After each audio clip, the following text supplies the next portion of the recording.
What's up, my fellow football fans? I want to talk to you about the Euro still.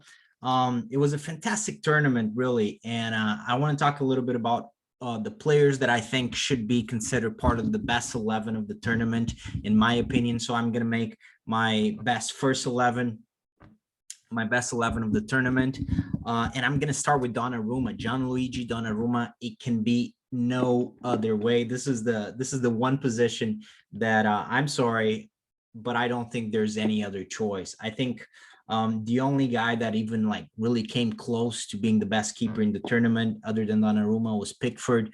But after the final, I mean, you can't go with Pickford. I mean, you got to go with Donnarumma because not only there are three reasons why Donnarumma was the best keeper in the tournament, hands down.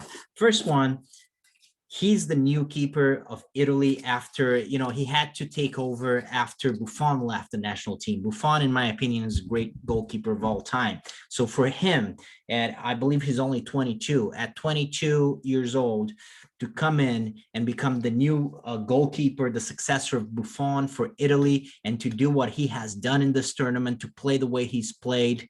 I mean, it's just out of this world. I mean, how this young guy was able to perform the way that he did. And he's a worthy successor to Buffon, no doubt. So that's number one. I mean, number two, he was just fantastic throughout the tournament. He's a very young goalkeeper. Most goalkeepers his age haven't really had a lot of chances to play as starters in big clubs. He's been playing as a starter for AC Milan, one of the biggest clubs in the world, for what, 4 years now, something like that. And he's only 22 or so. So I mean, it's just and he was just fantastic throughout the tournament. Really fantastic. Pickford conceded, I think, fewer goals, but the difference is England's defense. I mean, England played in a very defensive manner, whereas Italy was a lot more attacking. They played much better attacking football than England. They were a lot more proactive, whereas England was very rigid, always defending, and that was sort of their identity. So I think it was easier for Pickford to keep a clean sheet because England's defense and the whole team was defending so much. With Italy, not the defense was fantastic, but they weren't a defending team. In fact, they were a very attacking team throughout the tournament, except at very specific moments, like when they played against Spain, mostly, and parts of the game against Belgium, I guess.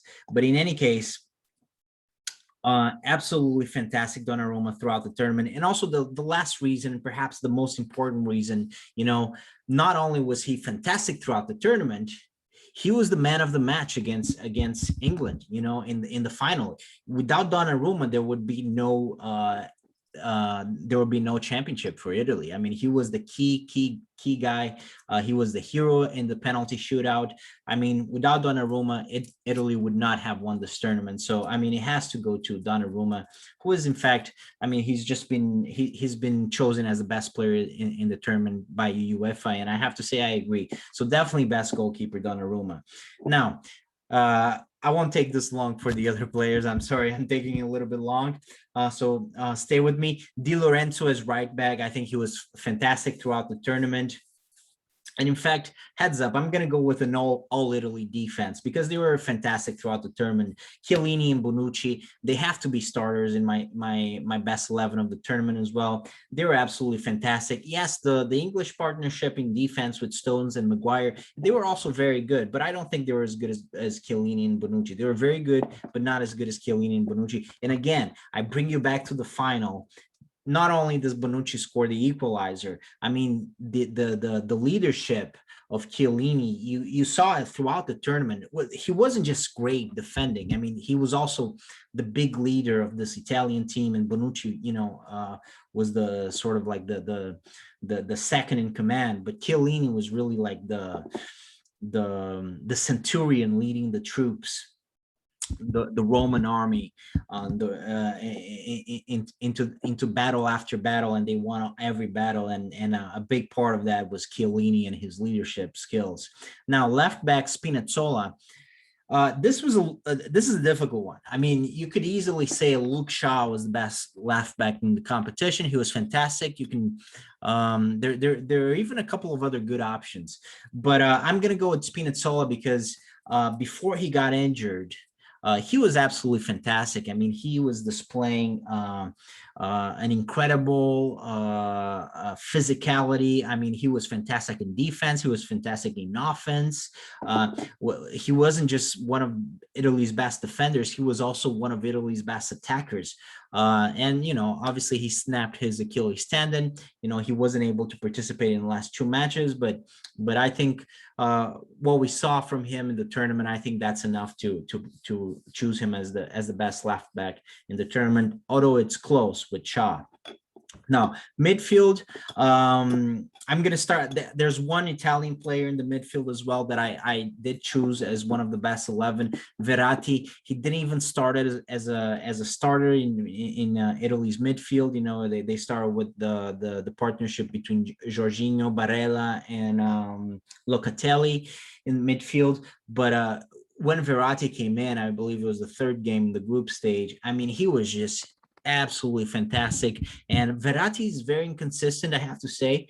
But when he's at his best, and he was at his best in this European Championship after he came in, he's just, if he's not the best midfielder in the world right now, I mean, he's certainly the most technical midfield in the world, probably. And it's just a joy to behold, like he's a fantastic technical midfield, and he's a fantastic playmaker. And he was really the most technical and the most skillful of Italy's fantastic midfield trio. Now, the other two, I'm going to go with Spaniards. Busquets, he also didn't start in the first two matches, I believe. Rodri was starting because Busquets was still injured. He wasn't available in any case, but he came in and Spain started looking like a different team. I mean, Rodri is very good, don't get me wrong. He's good for Manchester City. He should have started in that final against Chelsea. And I mean, he's very good overall, Rodri, but Busquets is just, he's like a key player in the greatest generation of footballers that Spain has ever produced. And he was one of them. He was just as important as Xavi and Iniesta in that Spain team and Barcelona team that won everything. And I mean, he was fantastic in this tournament. Had Spain beaten Italy in the penalty kicks and perhaps even beaten England in the final, I think they would have been maybe even favorites against England in the final. I mean, he might have been the best player in the tournament. I mean, he was fantastic for Spain throughout the tournament, all the games that he played. It wasn't even that many, but he was just fantastic.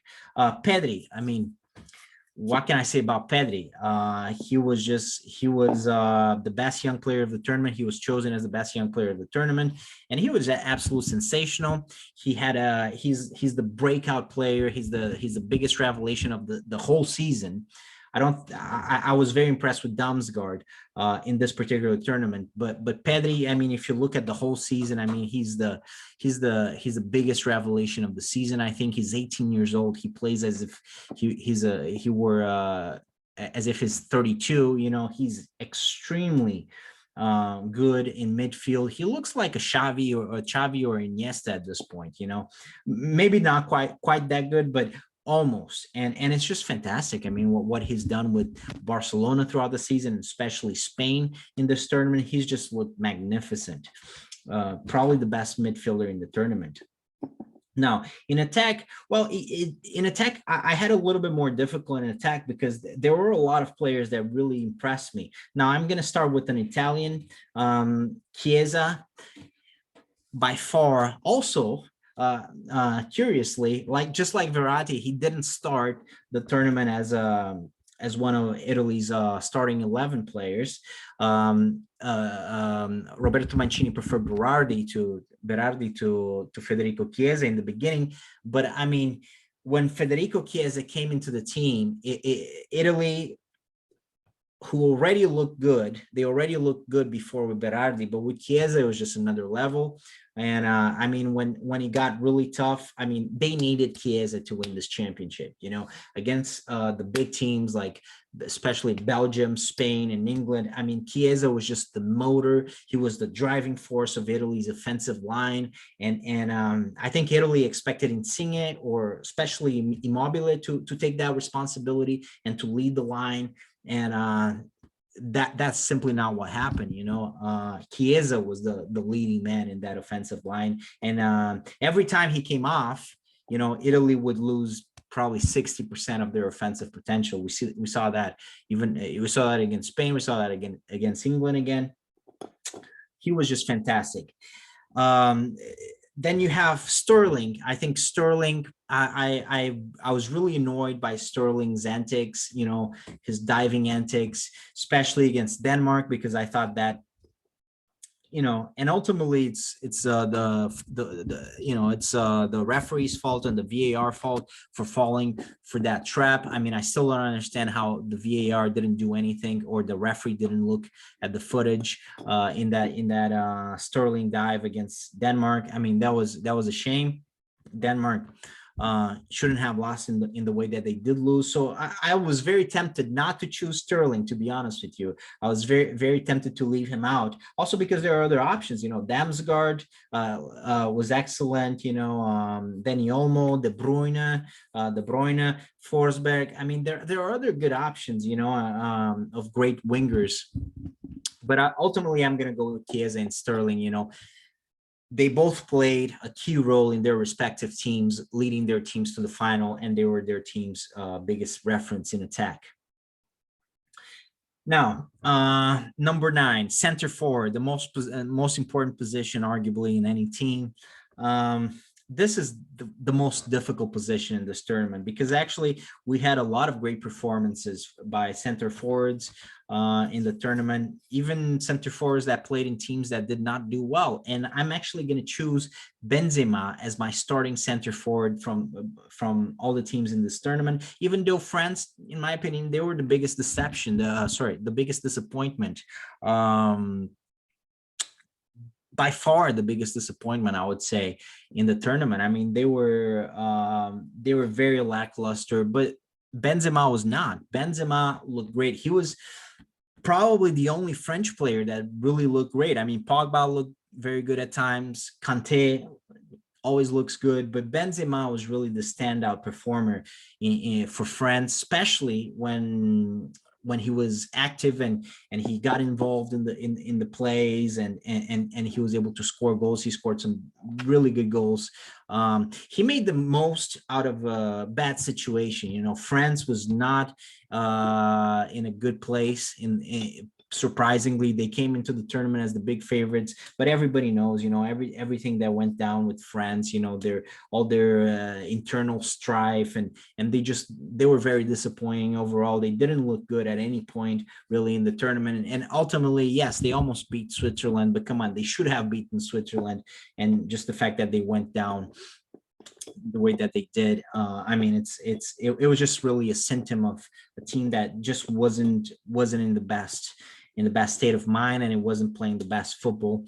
It was nothing like the France that we saw in 2018. In any case, Benzema, I think is an exception. I think he played a fantastic tournament. It was a short tournament for him, but he was very impressive in the 4 matches that he did play. So I'm going to go with him. But I will give you some honorable mentions, and you know, they could have. I could have chosen Lukaku. I could have chosen Sheikh. And even Cristiano Ronaldo and Kane. I wasn't super impressed with Cristiano Ronaldo, but he did get the goals, 5 goals in only 4 matches. Harry Kane, I think he was very disappointing in the beginning of the tournament. In the earlier half of the tournament, he was incredibly disappointing, and in the second half of the tournament, he looked actually pretty good, and he was very important for England. And you know, he was probably 1 goal. He looked very dangerous against Italy in the final. Had he scored, he would have been ultimately one of the big one of the big players of the tournament. But as it happened, I think, I'm going to go with Benzema, even though, Lukaku and Schick in particular could have been my choices, but I'm going to go with Chiesa, Sterling, and Benzema in attack. So best 11 of the tournament: Donnarumma, Di Lorenzo, Chiellini, Bonucci, Spinazzola, Busquets, Pedri, Verratti, Chiesa, Benzema, and Sterling. I know it's very Italy heavy, but they deserve it, man. They had a fantastic tournament. Let me know in the comments what you think.